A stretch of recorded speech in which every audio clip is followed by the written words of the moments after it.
guys, this is going to be a review of Star Trek Discovery Season 3, Episode 13, That Hope Is You Part 2, which is the season finale, so there's a lot that happens in this episode. In order to get out of the computer program, Su'Kal has to face his fear that's been personified as that monster thing, and that ends up confronting his family dying and seeing that and seeing his mother and things, which is not terribly surprising. That's basically what I expected. They realize that Adira is there and has come with medicine, but they also realize that they can see Gray while in the computer program, which is really interesting because I know everyone believed Adira that they could see Gray, but at the same time somehow the computer program is registering him,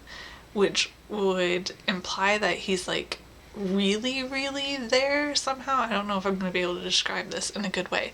I don't mean necessarily that Adira is hallucinating, but because of the Trill and being a host and things, I have kind of been thinking of it as something that's happening inside Adira and in their head. It's hard to explain, but basically the computer program knowing that Gray is there makes me think that there's something physically there, which I don't think is true, as opposed to him just being in Adira's head.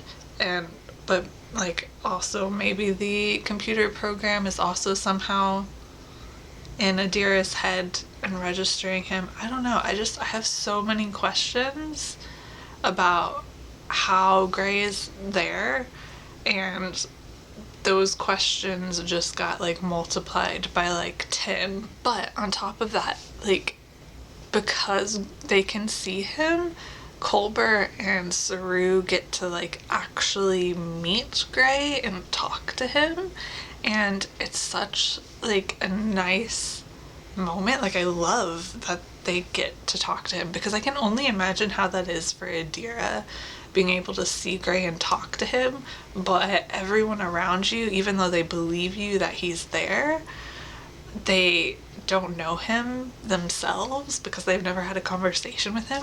So it's nice that now they've met him.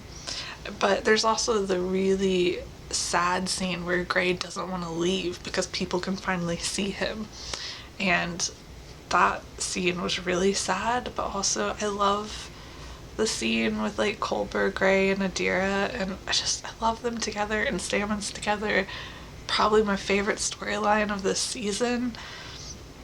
And I feel they're leading up to Gray somehow being able to be seen by everyone. Something's going to happen. I hope so. That would make me really happy. I don't know. I have a lot of questions about that, and I hope that we get answers. And I don't know how bad this will sound, but I hope that they're good answers, interesting and make sense, and it's when we find out the truth, it's not something that just wildly doesn't make sense at all. Meanwhile, on Discovery, they're fighting to take back control of the ship from the Emerald Chain. Osyraa dies in this episode, so I'm very curious about what this means for the Emerald Chain.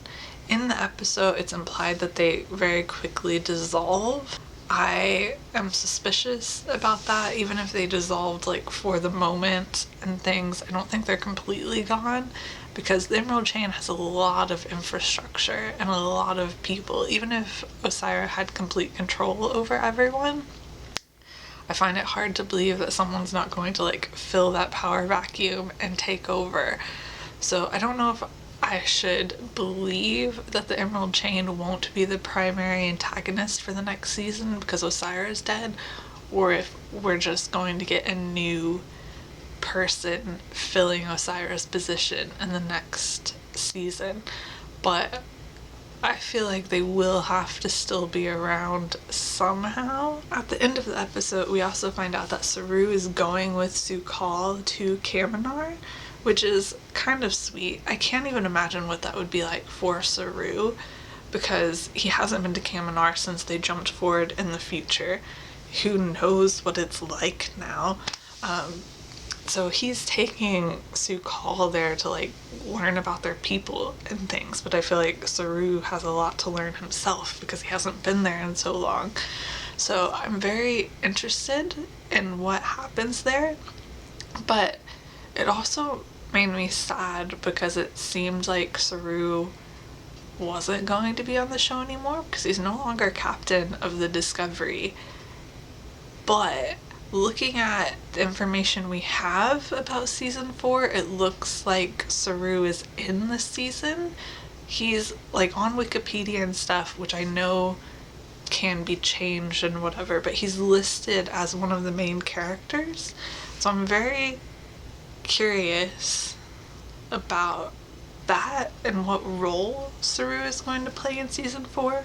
Like, I really want him to be in the season, and I hope that he is, but I'm curious about what will happen there. But related, Michael becomes captain in this episode.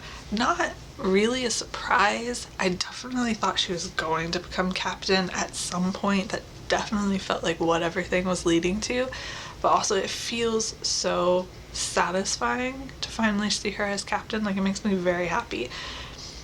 I am slightly sad because of Saru leaving, but if he is still in the season in some way, then that kind of lessens my sadness over that. I'm really excited for season 4 and seeing Michael as captain. So I don't know exactly what to expect for season 4. I have seen the trailer.